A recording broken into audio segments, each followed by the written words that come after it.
How do God's teachers deal with magic thoughts? 1. This is a crucial question both for teacher and pupil. If this issue is mishandled, the teacher of God has hurt himself and has also attacked his pupil. This strengthens fear, and makes the magic seem quite real to both of them. How to deal with magic thus becomes a major lesson for the teacher of God to master. His first responsibility in this is not to attack it.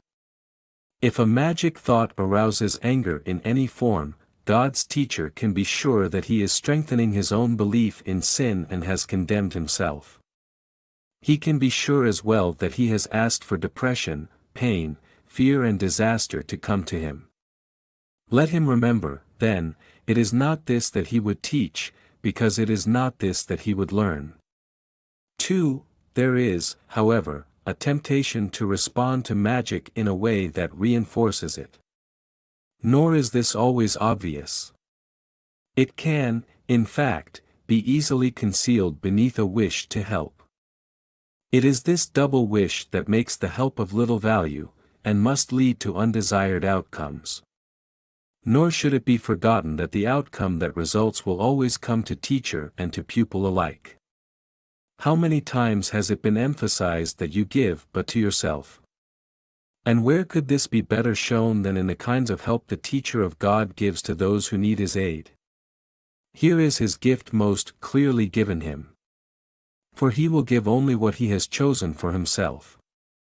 And in this gift is his judgment upon the Holy Son of God. 3. It is easiest to let error be corrected where it is most apparent, and errors can be recognized by their results. A lesson truly taught can lead to nothing but release for teacher and pupil, who have shared in one intent. Attack can enter only if perception of separate goals has entered. And this must indeed have been the case if the result is anything but joy.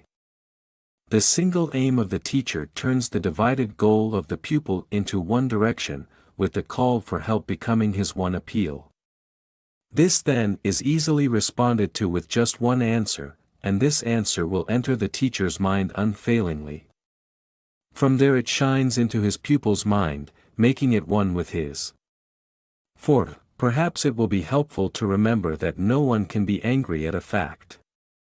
It is always an interpretation that gives rise to negative emotions, regardless of their seeming justification by what appears as facts. Regardless, too, of the intensity of the anger that is aroused. It may be merely slight irritation, perhaps too mild to be even clearly recognized. Or it may also take the form of intense rage, accompanied by thoughts of violence, fantasied or apparently acted out. It does not matter. All of these reactions are the same. They obscure the truth, and this can never be a matter of degree. Either truth is apparent, or it is not. It cannot be partially recognized. Who is unaware of truth must look upon illusions. 5. Anger in response to perceived magic thoughts is a basic cause of fear. Consider what this reaction means, and its centrality in the world's thought system becomes apparent. A magic thought, by its mere presence, acknowledges a separation from God. It states, in the clearest form possible, that the mind which believes it has a separate will that can oppose the will of God, also believes it can succeed. That this can hardly be a fact is obvious. Yet that it can be believed as fact is equally obvious. And herein lies the birthplace of guilt. Who usurps the place of God and takes it for himself now has a deadly enemy. And he must stand alone in his protection, and make himself a shield to keep him safe from fury that can never be abated, and vengeance that can never be satisfied. 6. How can this unfair battle be resolved? Its ending is inevitable, for its outcome must be death. How, then, can one believe in one's defenses? Magic again must help. Forget the battle. Accept it as a fact, and then forget it. Do not remember the impossible odds against you. Do not remember the immensity of the enemy, and do not think about your frailty in comparison. Accept your separation, but do not remember how it came about.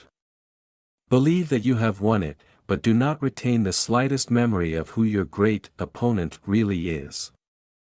Projecting your forgetting onto him, it seems to you he has forgotten, too. 7. But what will now be your reaction to all magic thoughts? They can but reawaken sleeping guilt, which you have hidden but have not let go. Each one says clearly to your frightened mind, you have usurped the place of God. Think not he has forgotten. Here we have the fear of God most starkly represented. For in that thought has guilt already raised madness to the throne of God himself. And now there is no hope, except to kill. Here is salvation now. An angry father pursues his guilty son. Kill or be killed, for here alone is choice. Beyond this there is none, for what was done cannot be done without. The stain of blood can never be removed, and anyone who bears this stain on him must meet with death. 8. Into this hopeless situation God sends his teachers. They bring the light of hope from God himself. There is a way in which escape is possible. It can be learned and taught, but it requires patience and abundant willingness. Given that, the lesson's manifest simplicity stands out like an intense white light against a black horizon, for such it is. If anger comes from an interpretation and not a fact, it is never justified. Once this is even dimly grasped, the way is open. Now it is possible to take the next step. The interpretation can be changed at last. Magic thoughts need not lead to condemnation, for they do not really have the power to give rise to guilt. And so they can be overlooked, and thus forgotten in the truest sense. 9. Madness but seems terrible. In truth it has no power to make anything. Like the magic which becomes its servant, it neither attacks nor protects. To see it and to recognize its thought system is to look on nothing. Can nothing give rise to anger? Hardly so. Remember, then, teacher of God, that anger recognizes a reality that is not there, yet is the anger's certain witness that you do believe in it as fact. Now is escape impossible, until you see you have responded to your own interpretation, which you have projected on an outside world. Let this grim sword be taken from you now. There is no death. This sword does not exist. The fear of God is causeless. But his love is cause of everything beyond all fear, and thus forever real and always true.